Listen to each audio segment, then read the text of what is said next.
Hello, chums. Being a kid on the internet is pretty weird. It's very easy to see something and not understand what that thing actually is, and a lot of memories people have of the internet growing up is seeing some weird shit at an age where it left a much larger impression than it would have otherwise. I, of course, have many similar memories. I mean, Sonic.exe genuinely made me stop playing Sonic games for a while because I thought he would actually come and kill me. But I'm not talking creepypasta today. I'm not talking about Ben, but I guess what I'm talking about in this video is kind of in the same vein of seeing something that's video game related that seems like it's fake, but I guess in this case, it's actually real. This, of course, being the bad ending. Like I've already mentioned, I remember being at that age where I couldn't really tell what was real and what wasn't in regards to the video game stuff I was seeing online, which creepypastas definitely took advantage of, and I think bad endings operate on a similar level. And being exposed to these bad endings for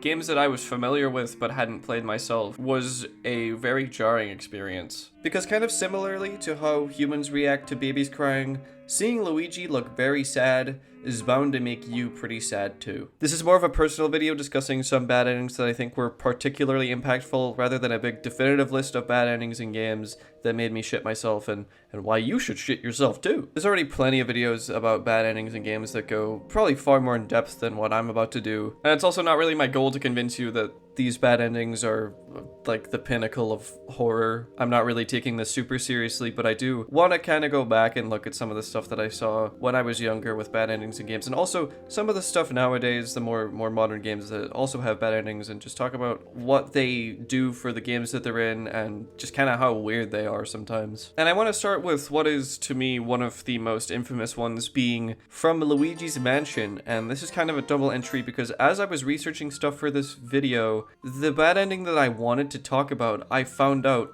technically isn't actually real. Luigi's Mansion is not a scary game by any means, but oh boy, let me tell you about sad Luigi. So this animation, you've probably seen it 100 times. It's the gore of my comfort character. And along with this animation, people would talk about Luigi's Mansion having a 24-hour time limit, kind of similar to how Majora's Mask operates with its 3-day system, where you have a limited amount of time to save Mario, and if you don't, you get this ending, which is something that literally up until recently I had believed. It made me terrified of games that had some sort of time limit system. Most importantly, Pikmin, which I wouldn't play until Pikmin 4 came out, and then I realized it's actually not that serious. But I saw this sad, shriveled up, sopping cat Luigi, and I was pretty freaked out because, you know, it's Luigi. And very recently I played Luigi's Mansion for the very first time because it's on NSO GameCube, and I wondered to myself, where was this bad ending, and how do you actually get it? Because there wasn't a time limit when I played it. And after looking it up, this animation was apparently just in the beta version of the game and might not have actually been part of it at all. And I mean, this might be one of the best Wikipedias I've ever read. I will quote a line directly from it here. From the Luigi's Mansion fandom wiki, I quote, "In the E3 2001 presentation when Miyamoto showed the depressed Luigi, fans initially found his appearance to be funny. However, in later years, they increasingly became disturbed, creeped out, or downright terrified of this new appearance due to the amount of theories and creepypastas.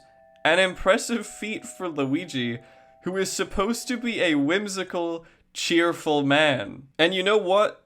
Spot on. That is in fact what Luigi is supposed to be. And you know, I was kind of blown away that this wasn't real, because I had assumed it was for a significant portion of my life, but, you know, looking at it, I guess it kind of makes sense that it doesn't, because A, if Luigi's Mansion had a time limit, that would probably be the most stress-inducing thing ever, and 2, why would he look like that? Like, the implications of it are pretty fucked up, because if it was a bad ending, it would kind of imply that Mario is just fucked. But yeah, this is what my mind immediately jumps to when I think bad ending, and it's technically not even the actual bad ending for this game. There technically is one, but it's a lot more different. At the end of a Luigi's Mansion game, you will see a screen with a building, in the case of the first game being the mansion, then in games like 3, the hotel, where depending on how much treasure you get throughout the game, the mansion/hotel will be nicer if you got a lot and shittier if you got less. And at the end of this game, your rank will have the line, "Welcome to Luigi's new mansion," or "Your mansion is complete" if you got the maximum rank. But if you get the worst rank possible, which is nearly impossible to get in a normal playthrough, but when you receive a rank H, you get this little dingy tent in the place of where the building would be, stating, "The haunted mansion disappeared without a trace." It is way far from being creepy, but I do think there is something about this, especially with how you have to go out of your way to get this ending, that kind of feels a little off-putting. I guess just because there's supposed to be a big old building and it's just like this random tent that kind of looks photoshopped in, and with the kind of ominous text above it as well. You're not really congratulated, it's kind of just, the mansion is gone, I guess. I think that's something about bad endings that I really enjoy personally, is not really resulting in a failure that happens naturally in the game, like, again, Majora's Mask's time limit, but rather something that a player deliberately has to choose to do. To actually receive this ending, you cannot pick up any treasure except for King Boo's crown at the end of the game, which you have to pick up, meaning you have to dodge the absolute droves of gold that are just kind of lying around the mansion. I think both of these bad endings are kind of weird in their own way. Obviously, I think the depressed Luigi, sad zombie Luigi is a lot more iconic, but I think the Rank H ending is also kind of off-putting in its own way. Not outright creepy by any means, but just kind of strange. Like I said, I like the idea of having to choose to get a bad ending, and you see this in a lot of games. Cuphead, of course, is an example that I think of a lot, where it's very simple in how it's implemented in the game. You are literally just given a choice of, will you work with the devil or not, and if you say yes, you get a short little animation of Mugman and Cuphead looking a little evil. And I sort of just dig that idea of being able to go off the beaten path of the game and just choose to get a worse ending. Another obvious example of this is Undertale, where you have an entire route dedicated to making bad decisions with the genocide route, and Kara appearing at the end, I guess, is technically the bad ending of Undertale. And also the fact that getting to that ending permanently scars your save file, so if you try to do a pacifist route after that, Kara will show up again and it'll give you an ending that I remember I thought was fake at the time of seeing it. Undertale, and by extension Deltarune, are very meta as video games, and they kind of inspire a morbid curiosity about what if I did the worst possible thing here, what if I made all the worst decisions.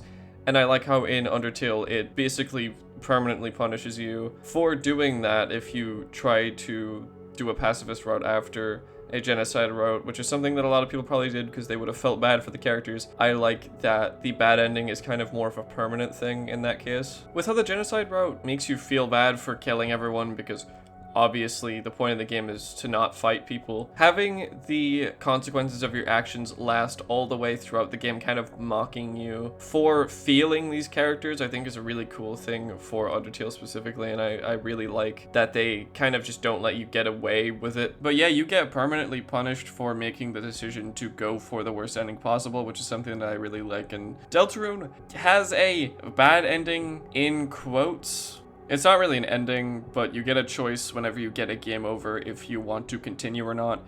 And if you say no, you get this little bit of poetry from Gaster, and then it just plays this song and nothing happens. I actually forgot that this was even a thing that happened in the game, because, not to brag anything, I don't really get game overs in Deltarune, but I saw an arrangement of this game over theme that plays whenever you choose to not continue. And I think being like left on a black screen with just this playing kind of plays into the idea of the bad endings having just this weird kind of energy where it's something that's not supposed to happen but is in the game anyway, and it kind of feels weird about it. Obviously, if we want to talk about Deltarune's actual bad ending, we can't, because this video is coming out before the game is even done. But looking at this in the same way, I think it does have that same kind of vibe. Gaster's kind of just looking at you being like, oh shit, for real? Okay. He's probably just sad that he can't backseat you anymore. Going back to some older examples, there are ones that are just explicitly kind of bad. They are incredibly simple, and I wouldn't really call them scary, but pretty much every classic Sonic game has an animation where if you complete the game without all of the Chaos Emeralds, Eggman is throwing them around, kind of taunting you. But as a kid, I found these also to be kind of creepy, with him just kind of in this black plane, tossing around the Chaos Emeralds all by himself. I think this one kind of weirded me out specifically because it feels a little bit more meta, where Eggman is kind of confronting the person playing the game, saying that you didn't do a good enough job. But I promise you, I'm not scared of Eggman anymore. I'm kind of scared of Mike Pollock though. But one of these that are just so undeniably iconic when talking about creepy stuff in games is the Sonic 2 Game Gear version ending, where Tails is just fucking dead. Tails is just, they just got him. Or at least I'm assuming that's what it's implying. Sonic looks up into the sky and sees Tails, who he wasn't able to save. I guess maybe he isn't dead. He's probably just held captive, but people kind of jump to that conclusion. I think it's crazier to think of it that way. And another very simple one that I remember is the Donkey Kong Country one, which I don't really think is a bad ending, but you get this game over screen of the bruised up Donkey Kong and Diddy Kong, and I think they do it in the other games as well. Okay, yes, I remember it now. I do remember the original Donkey Kong Country game over screen with the Donkey Kong and Diddy, like I said. But I think it's the Donkey Kong Country 3 one that I remember specifically because of Kiddy Kong. It's just of Kiddy and Dixie looking pretty sad. Once again, kind of stretching the definition of bad ending here, but I associate it with that in my head for some reason. I imagine it's because I saw a bunch of top 10 scariest things in Nintendo games, and this was probably in there with Luigi's Mansion or something. But to get a little bit more back on track, Splatoon has a couple bad endings, one in Octo Expansion and one in Splatoon 3 story mode. The Octo Expansion one isn't really scary by any means, but it's just kind of sad. It's you failing to stop Tartar and everything gets completely blitzed. And although I have many gripes with the Splatoon 3 story mode in terms of plot and Mr. Grizz, this ending gives him positive aura gain because of the laugh that he does during it, which I think is genuinely one of the best sounds in the entire game.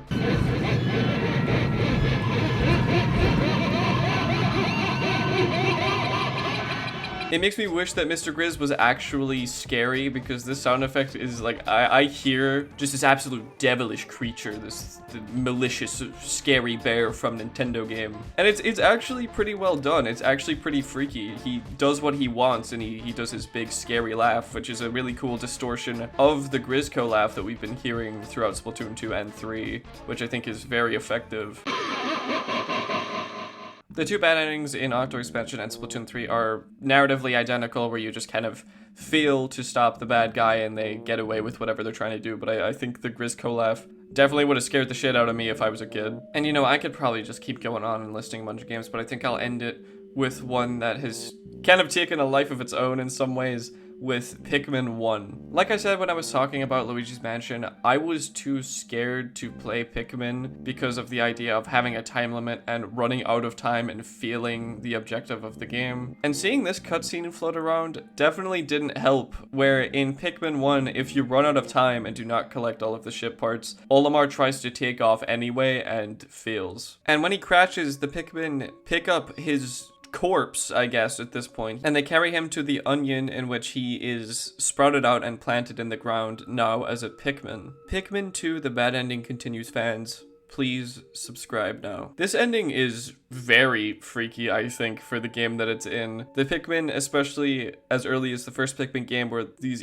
alien creatures that we didn't really know what they were trying to do or why they were helping Olimar so willingly. So to see them do this is sort of just, you're kind of in between, oh, they're probably trying to save his life, or they're trying to turn him into one of them, and you kind of don't really know which is which. You're not really given enough information to know if this is a good thing or not. And I think it's especially powerful because the character Olimar, for a Nintendo protagonist, has a lot of character, and you're kind of rooting for him to escape the planet. So whenever he fails and ends up being stuck here, you do feel quite bad for the guy. And although Pikmin 4 kind of does a lot of weird timeline bullshit that I don't really know if it was necessary or not, I do really like how they kind of go with the Pikmin 1 bad ending being canon, in quotes, where Olimar is like a Pikmin freak. This is probably one of my favorite bad endings that I can think of, because it results in you failing the objective and you get to see the actual consequences of that happening. A lot of the examples that I brought up in this video kind of all go into bad endings in their own different way, some of them a little bit more in depth than others, but I think fundamentally they're kind of designed to make you feel a little bit uncomfortable. They are founded on you feeling as a player and are of course designed to contrast the actual ending of the game. And I think that kind of unease and feeling of responsibility and failure kind of hit me harder as a kid, because I didn't really understand understand that games could end in ways that are sad. So seeing Luigi sad,